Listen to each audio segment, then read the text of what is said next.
Hi every one, welcome to global short and academy. இந்த வீடியோவில் நம்ம Tamil short and lessons chapter 21 வந்து பார்க்க போகிறோம்.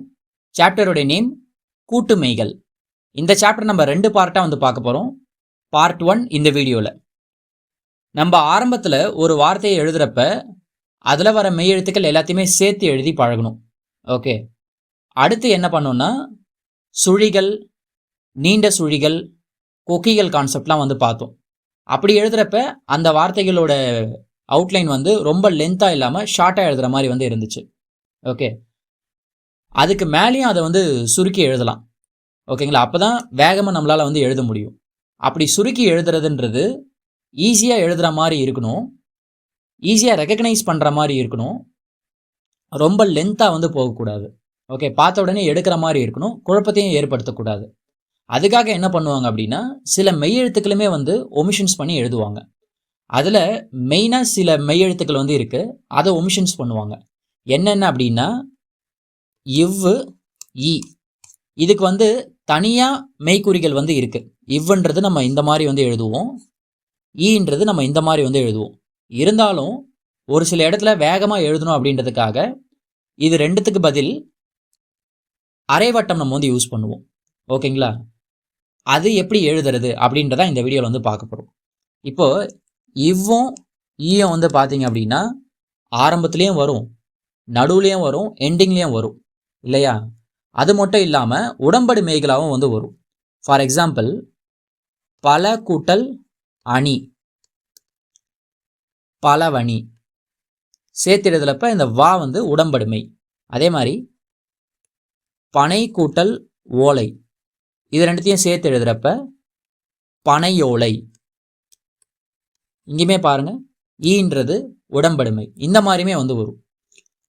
ஃபஸ்ட்டு சொன்ன மாதிரி இவ்வு இப்படி எழுதலாம், ஈ இப்படி வந்து எழுதலாம். ஆனால் சில இடத்துல வேகமாக எழுதணுன்றதுக்காக அரைவட்டம் வந்து யூஸ் பண்ணிப்பாங்க.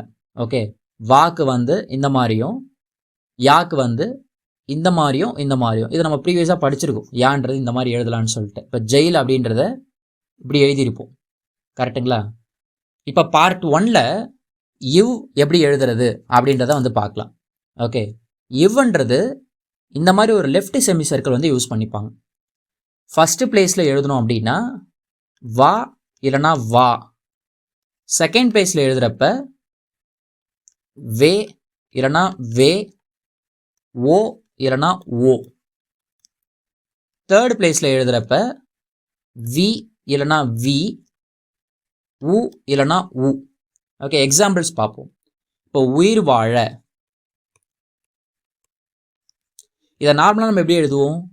உ, இ, இர், வா, ழ இப்படி எழுதுவோம்.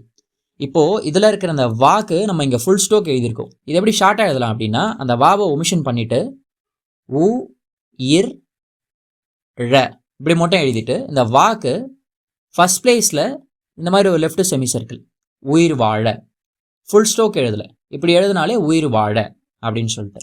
இதை விட இது எழுதுறது கொஞ்சம் ஈஸியாக இருக்கும். ஓகேங்களா? அடுத்து புல்வெளி, இதை நார்மலாக எப்படி எழுதுவோம்? பு, இல், வே, லி இப்படி நம்ம வந்து எழுதுவோம். இதை லெஃப்ட் செமி சர்க்கிள் யூஸ் பண்ணி வே எப்படி எழுதலான்னு பாருங்க. புல் வெளி, இல்லுக்கு முன்னாடி செகண்ட் பிளேஸில் இப்படி நம்ம மார்க் பண்ணோம் அப்படின்னா புல்வெளி. அடுத்து கட்டு வேலை,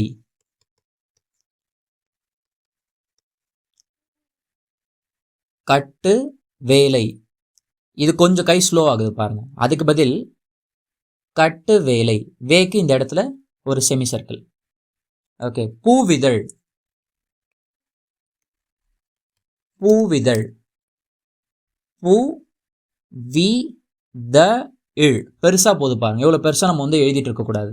இப்போ எப்படி ஷார்ட்டாக எழுதலாம்னா பூ எழுதிட்டு விக்கு செமி சர்க்கிள் போட்டுக்கலாம். அப்புறம் த, ழா கொக்கி, விக்கு இந்த இடத்துல தேர்ட் பிளேஸில் ஒரு செமி சர்க்கிள். ஓகே, பூவிதழ்.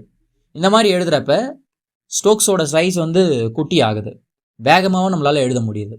அதனால தான் இந்த மாதிரி செமி சர்க்கிள் வந்து யூஸ் பண்ணிக்கிறாங்க. இதுவே இந்த வாக்கு முன்னாடி, ஓகே, வாக்கு முன்னாடியோ பின்னாடியோ வேற எதுனா வந்து உயிர் எழுத்துக்கள் சவுண்டு கேட்டுச்சு அப்படின்னா ஓகேங்களா. அது கூட ஒரு சின்னதாக ஒரு கோடு போட்டுப்பாங்க. இப்போ வாக்கு முன்னாடி ஒரு உயிர் எழுத்து வருது அப்படின்னா நார்மலாக வான்றது இப்படி எழுதுவோம். முன்னாடி வருதுன்னா மேலே ஒரு கோடு இந்த மாதிரி எழுதிப்பாங்க. ஓகேங்க. இப்படி வருதுன்னா வாக்கு முன்னாடி ஒரு உயிர் எழுத்து இருக்குன்னு சொல்லிட்டு. இப்போ வாக்கு அடுத்து ஒரு உயிர் எழுத்து இருக்குது அப்படின்னா இப்படி போட்டுப்பாங்க. ஓகேங்களா. செமி சர்க்கிள் போட்டுட்டு ஒரு கோடு, சின்ன கோடு. வாக்கு அடுத்து உயிர் எழுத்து வருதுன்னா கீழே, வாக்கு முன்னாடி ஒரு உயிர் எழுத்து வருதுன்னா மேலே ஒரு கோடு. ஓகேங்களா. எக்ஸாம்பிள்ஸ் வந்து பார்ப்போம். இப்போ நிந்தா ஓமை,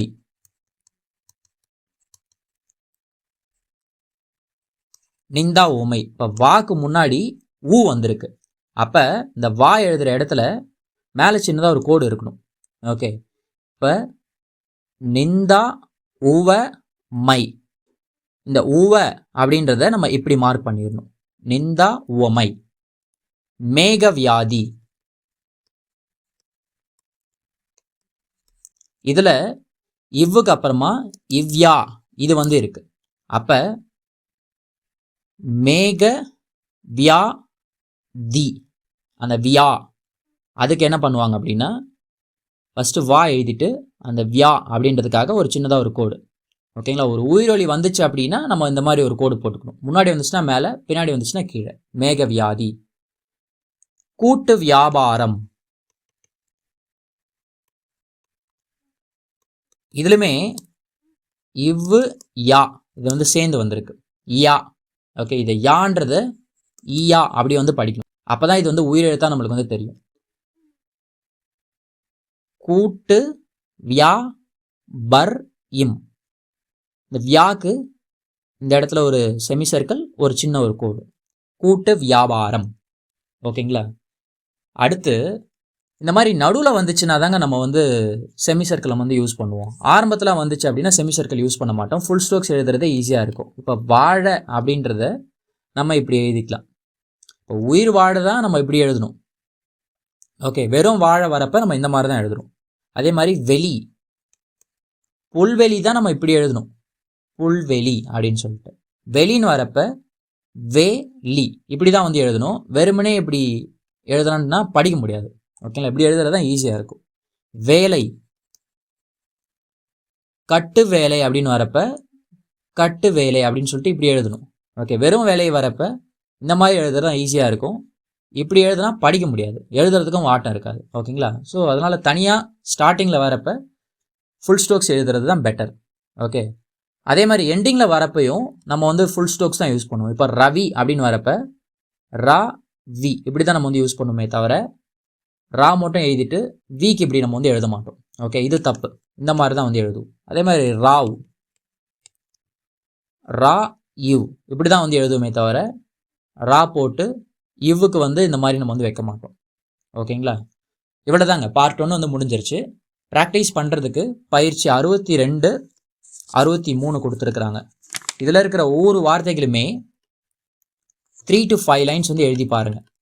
ஓகேங்களா. நம்ம அடுத்த வீடியோவில் இந்த சாப்டருக்கான பார்ட் 2 வந்து பார்க்கலாம். தேங்க்யூ.